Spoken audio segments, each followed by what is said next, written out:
नमस्ते, प्रणाम। मैं खेसारी यादव आप सबको पैर छू के प्रणाम कर रहा हूं और मैं आ रहा हूं आज यानी 20 फरवरी 2024 हमारे बड़े भाई डॉक्टर विक्रम यादव जी के छोटे भाई मॉक्सो हॉस्पिटल पटना के डायरेक्टर पवन यादव जी, हम लोगों के अजीज मित्र हैं पवन भाई।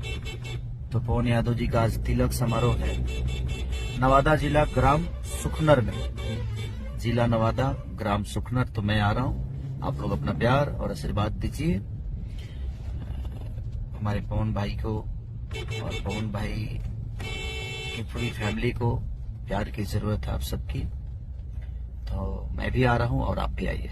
Love you, thank you. ठीक है, एक तो लाइक और शेयर ठोक दीजिए, महाकाल का दबा के लाइक और शेयर ठोक दीजिए, 5000 लौटे दिख जाना चाहिए।